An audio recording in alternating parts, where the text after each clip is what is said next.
नमस्कार, एक न्यूज़ 24 देख रहे हैं आप और मैं हूं आपके साथ तान्या सिंह। बिहार के हालिया उपचुनाव को अगर अग्नि परीक्षा कहा जाए तो यह गलत नहीं होगा।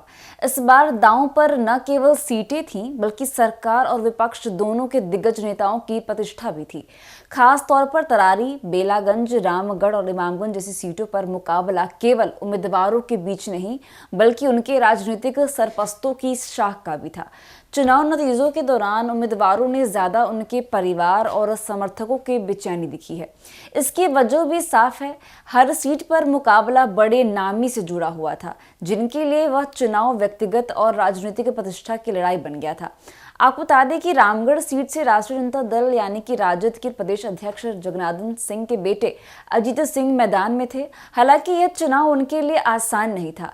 इस सीट से भारतीय जनता पार्टी भाजपा के अशोक सिंह ने बहुजन समाज पार्टी सतीश यादव को हराकर जीत दर्ज की है। यह हार राजद के लिए एक बड़ा झटका भी साबित हुआ है, खासकर जब उम्मीदवार प्रदेश अध्यक्ष के बेटे थे।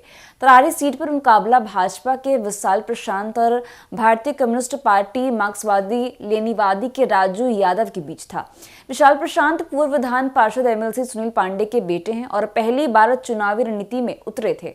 अपनी पहली लड़ाई में उन्होंने जीत हासिल की और राजू यादव को शिकस्त दे दी है। इस जीत से भाजपा ने अपनी मजबूती का परिचय दे दिया है। बेलागंज सीट पर राष्ट्रीय जनता दल ने मौजूदा सांसद सुरेंद्र यादव के बेटे विश्वनाथ यादव को मैदान में उतारा है, लेकिन यहां मुकाबला जदयू की मनोरमा देवी से कड़ा हो गया। चुनाव के नतीजे विश्वनाथ यादव के पक्ष में नहीं आए हैं और वह पीछे रह गए हैं। यह हार राजद के लिए एक और बड़ा झटका भी साबित हो गया है। इमामगंज सीट पर हिंदुस्तानी अवाम मोर्चा यानी कि हम की उम्मीदवार दीपा मांझी ने जीत दर्ज कर ली है। दीपा मांझी केंद्रीय मंत्री जीतन मांझी की बहू हैं। उन्होंने इस सीट पर राजद के रोशन मांझी को हराया है। यह जीत हम पार्टी के लिए एक बड़ी उपलब्धि है जो इस राज्य की राजनीति में और मजबूती प्रदान करेगी। इस उपचुनाव में अगर किसी एक व्यक्ति की अग्नि परीक्षा सबसे कठिन थी तो वो थे जन स्वराज पार्टी के संस्थापक प्रशांत किशोर। चुनाव रणनीतिकार ने नेता बने प्रशांत किशोर ने अपनी पार्टी के लिए कड़ी मेहनत की और जनता तक अपनी बात पहुंचाने की पूरी कोशिश की, लेकिन चुनाव परिणामों ने उनकी मुहिम को जनता की मंजूरी नहीं दी। यह प्रशांत किशोर के लिए एक बड़ा सबक भी हो सकता है और उनकी राजनीतिक महत्वाकांक्षाओं पर सवाल भी खड़े करता है।